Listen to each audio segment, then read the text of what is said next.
Did you know you're accidentally having an Ayurvedic morning routine? Hi, my name is Arti. I'm an embodiment coach and facilitator, and I love sharing ancient practices through a modern lens so you can apply them to daily living. Follow me on Arti Adventures on YouTube as well as Instagram for more content like this. Okay, let's get into it. What are the 5 things you're doing that are already Ayurvedic? First thing, when you wake up, do you grab a sip of water? Now, the benefit of that from an Ayurvedic perspective is it, 1, hydrates you. 2, it also helps to neutralize some of the saliva that has been building up overnight. That saliva is actually alkaline, and what it does is when that saliva goes down to your stomach, it actually helps to neutralize some of the acidity that has built up overnight.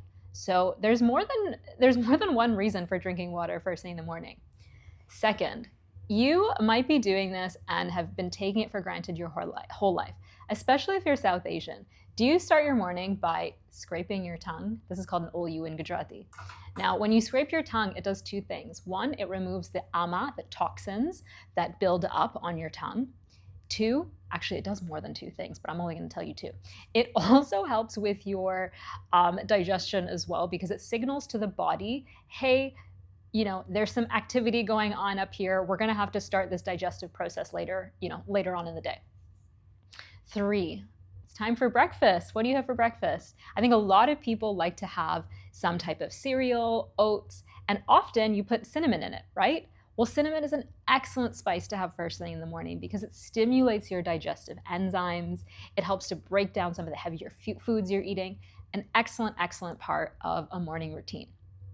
Okay, and now it's coffee time, or tea, whatever it is you'd like to have. Now, you're probably waiting a little bit of time to have that first caffeine cup in the morning. You're not having it first thing, maybe waiting an hour or so, or waiting till after breakfast. Now, according to Ayurveda, that is absolutely excellent. It's great because it doesn't spike your cortisol. It also doesn't spike the acidity in your stomach, so good on you.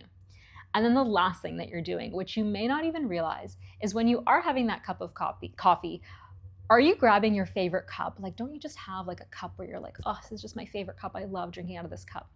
Well, according to Ayurveda, drinking out of your favorite cup, or eating out of your favorite vessel, plate, bowl is super beneficial because you are pouring so much positive energy and love into this cup just by looking at it and consuming that drink, that energy comes back into you.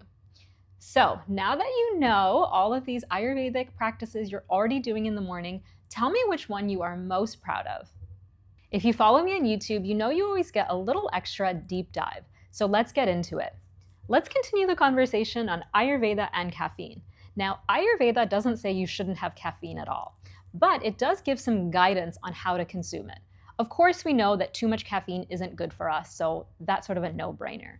But there's a few things. 1, in terms of timing, what's the best time of day to have caffeine?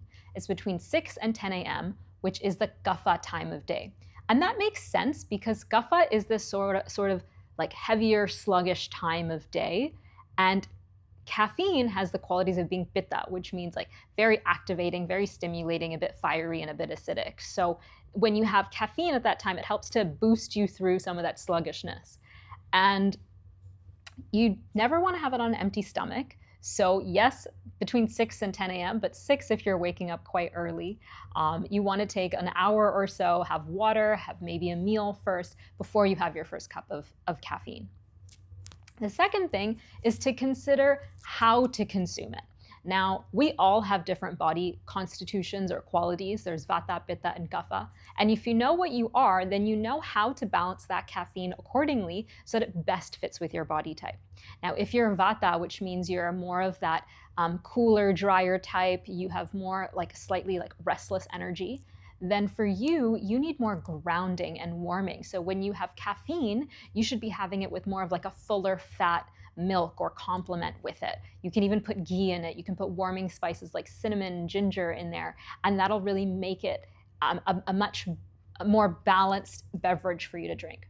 If you're pitta, which means that you're like very active, you have much more fieriness to you, then you need more calming and soothing. So for your caffeine, it's good to pair it with some type of milk and also cooling spices like cardamom, and which also sounds tasty. Now, if you are kapha, then you have more of these like more stable, heavier qualities to you. So the aspect to amp up is the stimulating quality, and caffeine is stimulating, right? Coffee, tea. So it's okay for you to have it black or with light milk, and that would be a good way for you to consume it. So now that you know a little bit more about how Ayurveda views caffeine, how are you going to take your next cup of tea or coffee?